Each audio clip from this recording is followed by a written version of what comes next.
family and friends were concerned when they'd not heard from Nellie Sullivan, a grandmother in her mid-90s living in Candlewood, North Carolina. She disappeared in 2020. And although they reported her missing and searched the area, no clues were gathered as to where she may have disappeared. To some wondered if in her old age she'd wandered off, fallen and tragically perished, and what may have been an accident. But local police suspected otherwise. Sergeant Mark Walker told the media that the grandmother had gone missing under what Buncombe County Sheriff's Office said was, quote, suspicious circumstances. After some investigation, Nellie's own granddaughter, Angela Wamsley, as well as her husband, Mark Barnes, were arrested and both charged with concealing a death in January of 2021. While they were questioning the couple, police wondered if the death was not a natural one, but intentional, as Mark Barnes seemed to be intentionally misleading the police as to the whereabouts of the woman's body. During the interviews, the couple directed police to multiple locations where they should dig for Nellie's body, and while Mark and Angela had sent police on a wild goose chase looking for the remains of the deceased, surprisingly, it would be the actions of a duck that would ultimately crack the case. While Nellie was now presumed deceased, her grandchildren were still living in her trailer, located at 11 BDI Lane.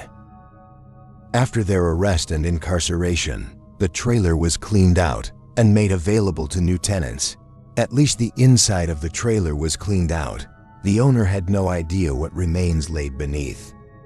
After the new occupants moved into the missing grandmother's home, their pet duck escaped its quarters, and in doing so, solved an almost 2-year-old mystery.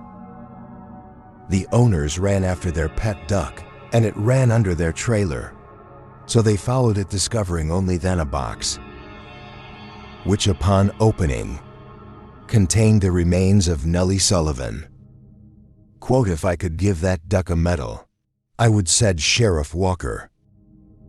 After inspecting the body and the container in which it was located, investigators believe that Sullivan had been murdered in one location and brought back to the trailer in order to be concealed. No media reports have been released as their cause of death, and charges are pending for the granddaughter and her husband. Additional charges will stem from the fact that the couple continue to collect on Nellie Social Security and retirement benefits, therefore financially benefiting from her nefarious death. In addition, the couple continued filling the grandmother's prescriptions, which could bring upon federal charges, as the theft of Schedule 1 and 2 drugs carries different punishments.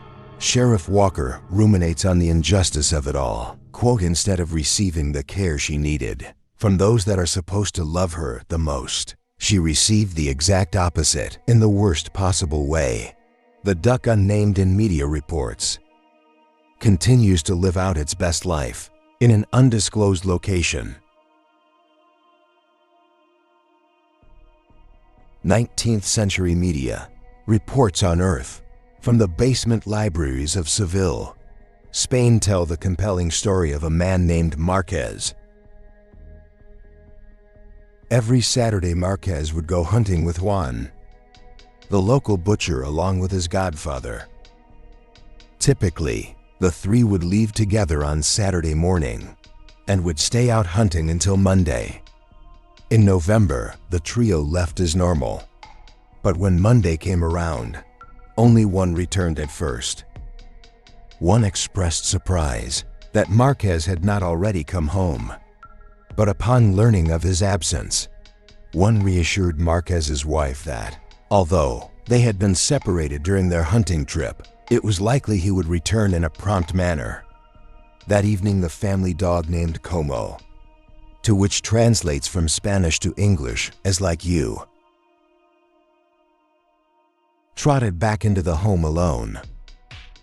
In media reports, it stated that Marquez, his wife, recalls questioning the dog as the location of its owner, asking him, quote, "Como, to where is your master?"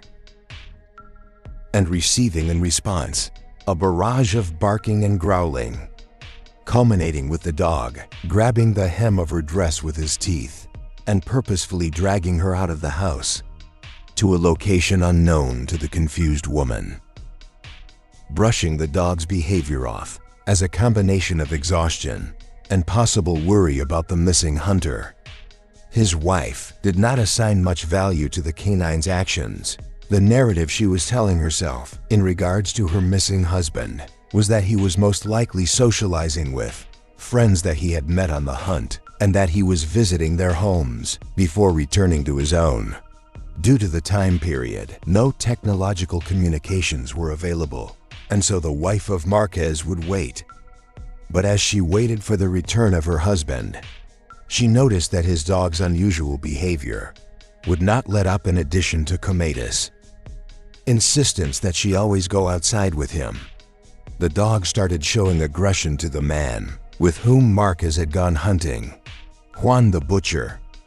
One day, the wife of the missing Marquez paid a visit to Juan in order to ask him if he had any updates, but she was shocked to find that her dog, normally friendly with Juan, immediately showed signs of aggression and lunged for Juan's throat. The wife had to physically pull the dog off of the butcher, who responded angrily, saying that the dog most likely had contracted rabies and should be shot and killed. The wife, suspicious at this point, went to the police to tell her story. As soon as Juan was in the general vicinity, the dog's aggression re-emerged. The police commissioner, observing these unique canine behaviors, said that they would investigate the disappearance, and the wife was sent back home to wait. On Wednesday, 2 days after her husband was supposed to return, she took the dog out for a walk in an area close to where her husband would usually leave to hunt. She figured that if the police were not taking this disappearance seriously, she would have to do her own investigation. The wife took Como to the dog along with her, and eventually they arrived at a cliff which jutted out over a river that locals used primarily to dispose of the carcasses of animals, along with other trash. The dog at this point was becoming riled up and was grabbing her dress with his teeth. Como yanked her forward, closer and closer to the edge of the cliff. The wife recalls that at this point, the dog was howling and seemed adamant that she go to the edge of the cliff, but as the stench of the rotting carcasses reeked, she resisted, instead returning home. On her trip home, she passed the butcher shop, and Como too, who had calmed down from the incident at the cliff, jumped back into attack mode. He ran into the butcher shop, jumped on a table, and attempted to bite around the neck of the butcher. Well, she did not say anything directly to Juan, instead playing dumb and finding a reason to leave. The wife of Marquez did not return home, changing course instead to the police station. She again questioned the police about the whereabouts of her husband and recounted to an officer the strange occurrence with her dog at the butcher's. Saying nothing, the police sent the worried wife home again. But that next day, they dispatched investigators to the cliff, which Mark, as his wife complained, reeked of rotting animals.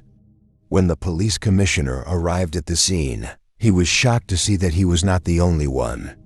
There, Juan, the butcher, a close friend of Marquez at one point, was now at the base of the cliff, furiously attempting to pull clothing soaked in blood off of a corpse. One was not alone, as he had paid 2 other men to help him dispose of the body. His plan was to strip the body bare before allowing the river to do the work of decomposition.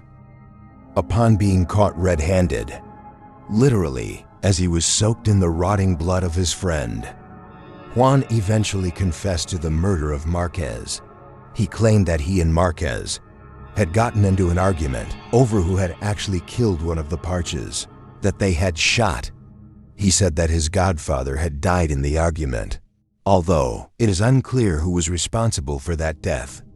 However, eventually, Both hunters found themselves with loaded shotguns, facing one another, and while Juan claims that he was initially firing at Marquez simply to disable him and his drunkenness and anger, he continued the attack by butting him in the head with the base of the shotgun, causing not just the disablement, but the death of Marquez. The court showed leniency, as it found no evidence that there was premeditation, and stipulated to the fact that both men had been in the possession of guns which could support a self-defense claim. However, one cannot argue with one's subsequent actions.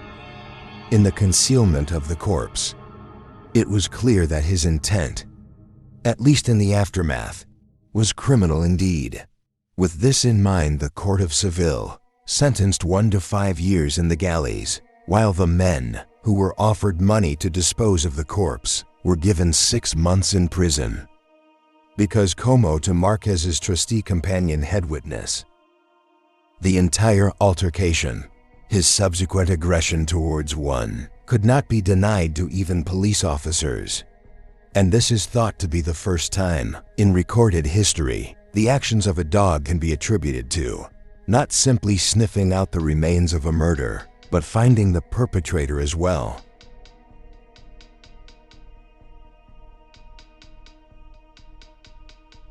In 2015, Glenna Duram, 49, got into an argument with her husband, Martin Duram, 46, at their Sand Lake home.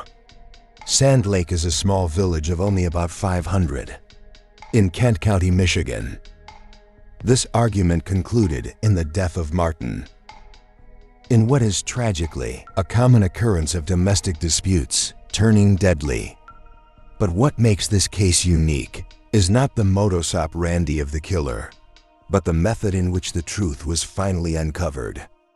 After years of not-so-marital bliss, Martin and his wife were arguing when things escalated, and his second wife shot him several times.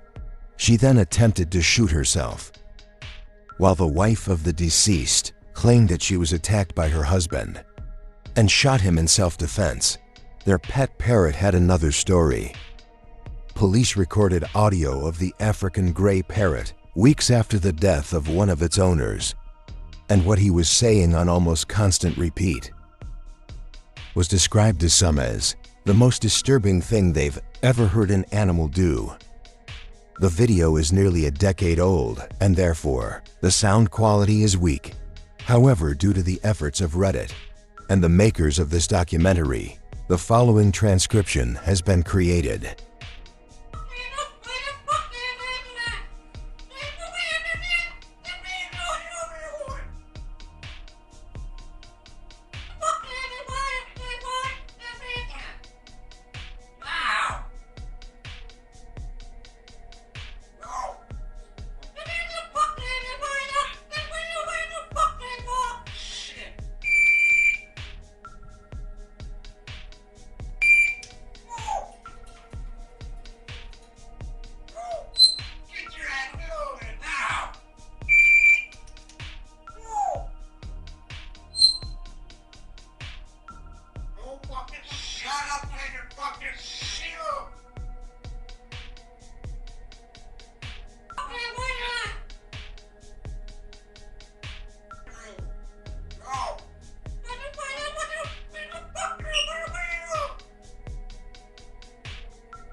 Some speculate that the beeps in the transcription represent the high pitch of the gun going off as multiple shots were fired in the process. The parrot had been owned by Martin and his first wife for 20 years prior to them divorcing the parrot. Loyal to both but particularly connected to Martin, remained in his care and became part of his new life with his second wife. African gray parrots have a long lifespan and have a tendency to create a deep, almost familial bond with their owners. After the death of Martin, custody of the bird went back to Martin's first wife, and a few weeks after the murder, the bird started reenacting what had actually happened. The first wife says that the outburst started, little by little, until the bird was able to almost entirely reenact the drama of the crime. The first wife noticed that the clever bird even was able to utilize different tones to denote whether a man or a woman was talking. The court showed no leniency to the cold-blooded killer, as the crime evidently was premeditated. Records show that Martin's wife utilized her phone's internet browser in order to look up several websites related to Ruger guns. Search terms include Ruger Inside and Out, Ruger Safety Blue Book, and Ruger New Model 6 Single Action Revolver. While the parrot was not subpoenaed to testify, Glenna has been convicted to life in prison. The appeals claim most recently on the docket states that her guilt is based on hearsay and that prosecutors had violated Glenna's constitutional rights when data extracted from her cell phone was used as evidence against her. But after hearing this assertion, the appellate court denied the request for new trial and ordered Glennon to carry out her life sentence for first-degree murder as originally ordered. On February 20th, 2014, 45-year-old Neelam Sharma and her dog were murdered in her home in Agra, India.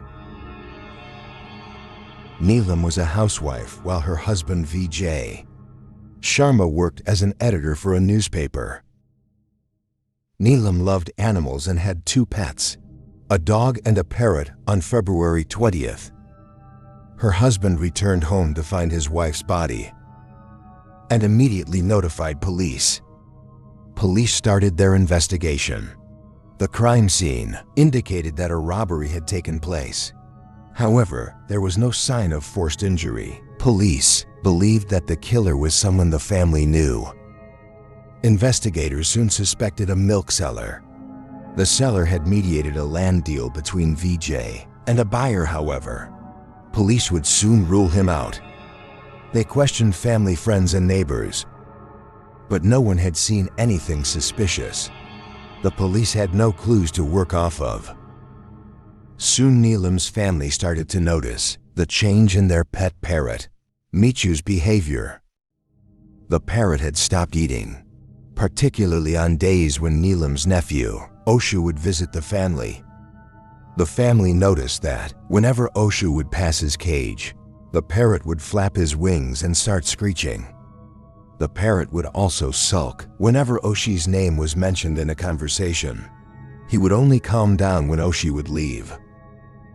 Growing suspicious, Vijay started speaking aloud the names of suspects and family members. The parrot stayed silent and calm for every name. But when the family said Oshu's name, he became hysterical and started screeching and flapping his wings. The family asked the parrot, "Did Oshu kill Neelam?" And the parrot reportedly bobbed his head in response. Mummy को किसने मारा था? आशु ने मारा था। आशु ने मारा था? आशु ने मारा था। तो मम्मी को आशु ने मारा था। आशा था, देखिए। The family notified police. The police checked Asha's phone records. Before arresting him, Asha was interrogated and soon broke down and confessed to killing his aunt and her dog. He told police that he and his accomplice, Ronnie Massey, entered into his aunt's house and demanded money from her and all the jewelry in the home. They did this at knife point. Fearing that his identity might be revealed, Oshu then stabbed his aunt multiple times. At this point, Neelam's pet dog started barking, so he stabbed the dog to death as well, and both killers exited the home. While the 2 men would leave the home undetected, they would not leave the mind of Neelam's loyal parrot. He would end up putting off Shu and his accomplice in cages of their own.